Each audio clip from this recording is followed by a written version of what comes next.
সবাই কেমন আছেন? আশা করি সবাই অনেক ভালো আছেন। আল্লাহর রহমতে আমরা অনেক ভালো আছি। তো নতুন একটি ভিডিও নিয়ে চলে আসলাম, আর ভিডিওটি শুরু করলাম মানে দুপুরের রান্না বান্নার সময় থেকে। এখন বাজে 3:30 বেজে গেছে, আর ভাত প্রায় হয়ে এসেছে। ভাতের বলক চলে আইছে কিন্তু অনেকক্ষণ আগে, আর আমি রান্না করতে চলে আইছি আর অনেকক্ষণ আগে। মানে রান্না করতে করতে অনেকটা সময় লাগে যায় যদি একটু লেট করে আসি। তো এই কারণে হইতেছে একটু তাড়াতাড়ি করে রান্না করতে আসা হয়েছে।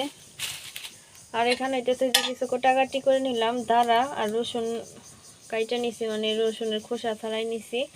এখানে যে আলু কাটছি, আলু সিদ্ধ দিব। আর এখানে হইতেছে ইফতারি বানাবো আজকে। তো অনেক দিন ধরে হইতেছে ছোলা মুড়ি বানানো হয় না, আলুর চপ বেগুনি। তো এই কারণে হইতেছে আজকে যে বেগুনি বানাবো, আলুর চপ, তারপরে ছোলা ভুনবো। তো এখানে আমি বেগুন কাইটা নিছি বেগুনি বানানোর জন্য। আর এখানে এই যে ফ্রিজ থেকে ডাল বাটা বের করে নিছি, এখনো পেঁয়াজ কাটা হয় নাই। আর এই যে ডাল দিয়ে হইতেছে দাঁড়া দিয়ে আমি চচ্চড়ি করব। এই যে ডালটা ভিজাই রাখি আমি, ডাল দাঁড়া দিয়ে চচ্চড়ি করব। আর এখানে হইতেছে সুরমা মাছ রান্না করব। সুরমা মাছ হইতেছে রসুন মরিচ দিয়ে রান্না করব। সেদিন হইতেছে এমনি কষিয়ে রান্না করা হয়েছে, ভালো লাগে নাই। আর এখন তো রোজার মাস, মানে ভালো লাগে না মাছ টাছ খাইতে ওরকম। তো এই কারণে হইতেছে আমি রসুন মরিচ দিয়ে রান্না করব, মানে ঝাল ঝাল থাকবো। আর এইভাবে কিন্তু রান্না করলে মাছটা ভালো লাগে। অনেকে আছে মাছ খাইতে পারে না, মানে ভালো লাগে না একটা মাছ। তো যাই হোক, আমি সুরমা মাছ হইতেছে রসুন মরিচ দিয়ে রান্না করবো। এখানে যে রসুন পরিষ্কার করে নিয়েছি, মানে রসুনের খোসা ছাড়াই নিছি। আর শুকনো মরিচ দিয়ে পেঁয়াজ দিয়ে বাইটা তারপর হইতেছে আমি রান্না করব। আর এখানে এখন আলু সিদ্ধ করতে হইব। তো আমি তাড়াতাড়ি করে রান্নাটা শেষ করি।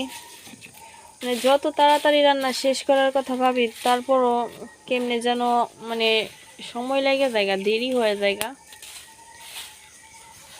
এই যে পাতা দিয়ে রান্না করি, তো চুলার জালটা হইতেছে নিভা যায়, নিভা গেলে আর জালটা জ্বলে না। তো এই কারণে হইতেছে আরো মানে সময় লাগে।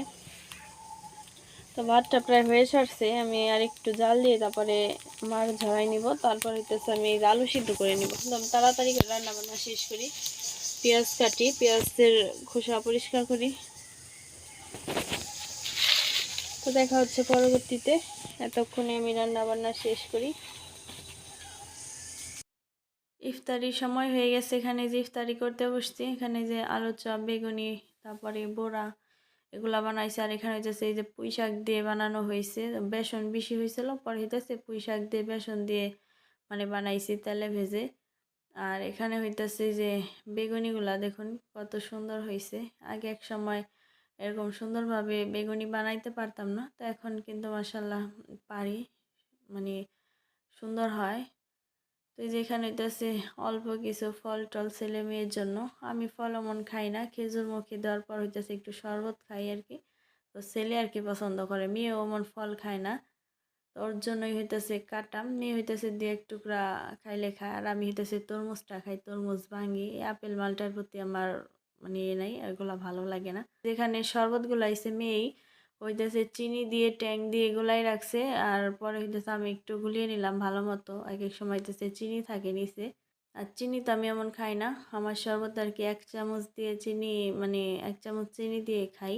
তো যাই হোক, তারপর তো ইফতারি করে নিছি নামাজ পড়ে। তারপর এখানে হইতেছে যে সস দিয়ে খাইতেছিলাম তিনজনে আলুর চপ বেগুনি। তো আলুর চপ হইতেছে ছেলে পছন্দ করে, আমি হইতেছে বেগুনি খাই, মেয়ে বেগুনি খাই। তো ইফতারির সময় হইতেছে আমি যে ভাত খাইছিলাম, পরে হইতেছে আর এগুলা মানে ছোলামুড়ি মাখানো হয় নাই, এমনি সস দিয়ে খাইতেছিলাম বেগুনি। তো ভিডিওটি এখানেই শেষ করি। সবাই ভালো থাকবেন, সুস্থ থাকবেন। ধন্যবাদ সবাইকে।